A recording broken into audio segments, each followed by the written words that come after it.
৪২ degree তাপমাত্রায় রান্না করতে গিয়ে মাথা মাঝে মধ্যে আমার ওলটপালট হয়ে যায়। রোস্ট বানাতে গিয়ে ঝাল ফ্রাই বানায় ফেলি, আর ঝাল ফ্রাই বানাতে গিয়ে রোস্ট বানায় ফেলি। আবার মাঝে মধ্যে চিন্তা করি গ্যাসের চুলায় রান্না করতে এই অবস্থা, তাহলে যারা মাটির চুলায় রান্না করে তাদের কি অবস্থা হয়, কারণ মাটির উনুনে কিন্তু তাপটা আরও বেশি ওঠে। তো আমি কিন্তু প্রথমে সকালবেলা রান্নাবান্না শুরু করে দিয়েছি দুপুরের জন্য। আর প্রথমে হচ্ছে পেঁয়াজ বেরেস্তা করে নিচ্ছি। তো পেঁয়াজ বেরেস্তার পেঁয়াজটা যখন একটু একটু লাল হয়ে আসবে তখন কিন্তু আমি চুলার আঁচটা বন্ধ করে দিয়ে গরম তেলের মধ্যেই খানিকক্ষণ নেড়ে চেড়ে নেব। তাহলেই কিন্তু পেঁয়াজ বেরেস্তাটা হয়ে যাবে, না হলে বেশি পুড়ে একদম কয়লার মতো দেখতে লাগবে আর খেতে লাগবে একদমই তেতো। তো পেঁয়াজ বেরেস্তা আমি উঠিয়ে রেখে দেবো। চাইলে কিন্তু সামান্য একটু উপর দিয়ে চিনিও ছড়িয়ে রাখতে পারেন, তাতেও কিন্তু অনেক ভালো হয়। আর তাতে কিন্তু পোলাও কিংবা রোস্ট কিংবা যে কোনো কিছুতে দিলে কিন্তু টেস্ট অনেক ভালো আসে। আজকে ভেবেছিলাম যে একটু রোস্ট করব, কিন্তু বাসায় কোনো টক দইও ছিল না আর দুধও ছিল না। ভেবেছিলাম যে দুধ যিনি দেয় উনি চলে আসবেন এর মধ্যে, কিন্তু আসে নাই। তো একটা বিপদে পড়ে গিয়েছিলাম রোস্ট বানাতে গিয়ে। তারপর রোস্ট হলো কি ঝাল ফ্রাই হলো সত্যি আমি জানি না, তবে খেতে কিন্তু অনেক বেশি মজা ছিল।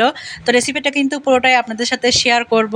তো আমি কিন্তু এই যে মুরগির মাংস এগুলাকে হচ্ছে সামান্য একটু লবণ আর মরিচের গুঁড়া দিয়ে ভেজে নিচ্ছি, কারণ একটু ঝাল ঝাল করবো তাই একটু মরিচের গুঁড়া দিয়েছি। না হলে কিন্তু শুধু লবণ দিয়েও ভেজে নেওয়া যায়। আর পাশের একটা কড়াইতে কিন্তু আমি আরও কয়েকটা পিস ভেজে নিচ্ছি, কারণ দুই পাশে করলে কিন্তু তাড়াতাড়ি সুবিধা হয়। যেহেতু রান্না করতে এখন মাঝে মধ্যে দেরি হয়ে যাচ্ছে, গরমের সময় লেট করে আসি আবার দেরি হয়ে যায়, এরকম একটা অবস্থা। তো কড়াইতে আমি পরিমাণ মতো তেল দিয়েছি, তারপরে আস্ত কিছু মশলা দিয়েছি, তারপরে দিয়েছি হচ্ছে কিছু পেঁয়াজ কুচি। তো এগুলো একটুখানি ভেজে নেব। ছোটোবেলা থেকেই শুনতাম কিন্তু যে টাকা ইনকাম করা খুব কঠিন, টাকা নষ্ট করা উচিত না, কারণ ১ টাকা ইনকাম করতে অনেক বেশি কষ্ট হয়। তো তখন খুব হাসি পেত, আবার খুব রাগ হতো মাঝে মধ্যে যে টাকা আবার কি, কয়েকটা টাকা বেশি দিলে কি হয়, একটু খরচই তো করবো, কি হয়েছে।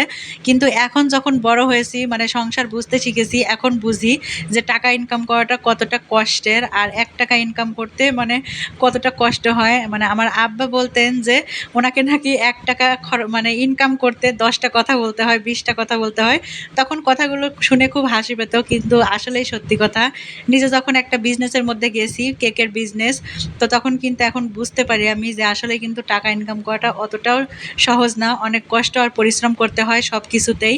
তো যাই হোক, আমি কিন্তু তারপরে পেঁয়াজগুলো ভাজার পরে কিছু মশলা দিয়েছি, সেখানে বাদাম বাটা ছিল, পেঁয়াজ বাটা, আদা রসুন বাটা, জিরা বাটা, ধনিয়ার গুঁড়া, তারপর হচ্ছে মরিচের গুঁড়া, লবণ, সব কিছু কিন্তু আমি দিয়েছি। দিয়ে তারপরে হচ্ছে মশলাগুলো কষানোর জন্য একটু পানিও দিয়ে দিয়েছি। মশলাটা যখন ভালোভাবে কষানো হয়ে গিয়েছে তখন কিন্তু আমি মুরগিগুলা দিয়েছি, তারপর একটু নেড়ে চেড়ে আরও একটু পানি দিয়ে মুরগিগুলোকে ভালোভাবে মশলার সাথে কষিয়ে নিচ্ছি। জাস্ট ৫ থেকে ৬ মিনিট কিন্তু আমি ঢেকে তারপরে হচ্ছে মুরগির মাংসটাকে কষিয়ে নেব।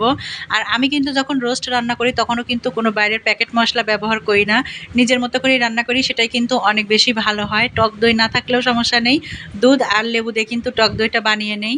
তো তারপরে কিন্তু কষানো হয়ে গেছে, আমি কিছু পেঁয়াজ বেরেস্তা দিয়েছি আর হচ্ছে টমেটো সস দিয়েছি, সামান্য ১ চিমটি পরিমাণ দিলাম হচ্ছে চিনি, আর কয়েকটা কাঁচামরিচ দেবো, আস্ত কাঁচামরিচ। তারপরে ভালোভাবে সব কিছু মিশিয়ে ১.৫-২ মিনিটের মতো নাড়াচাড়া করে নেব। আর এর মধ্যেই কিন্তু মুরগির মাংসটা ভালোভাবে কষানো হয়ে গেছে আর অনেক সুন্দর একটা স্মেল পাওয়া যাচ্ছে। এবার কিন্তু আমি এর মধ্যে পরিমাণ মতো একটুখানি দুধ দিয়ে দিলাম, কারণ মাংসটা অলরেডি মোটামুটি সিদ্ধই হয়ে গেছে, তাই একটু কম করে দিলাম। আর এটা হচ্ছে গুঁড়া দুধ দিয়েছি আমি পানিতে গুলে, কারণ হচ্ছে বাসায় কোনো দুধ ছিল না, তো গুঁড়া দুধটাই দিয়ে দিয়েছি। এবার আমি রান্না করব হচ্ছে ১০ মিনিটের জন্য একটু। তো রান্নার মাঝে মধ্যে কিন্তু নেড়ে চেড়ে দিয়েছি। রান্না কিন্তু প্রায় শেষের দিকে। এবার আমি দিয়ে দিলাম হচ্ছে খাঁটি গাওয়া ঘি, প্রায় ১.৫ চা চামচের মতো।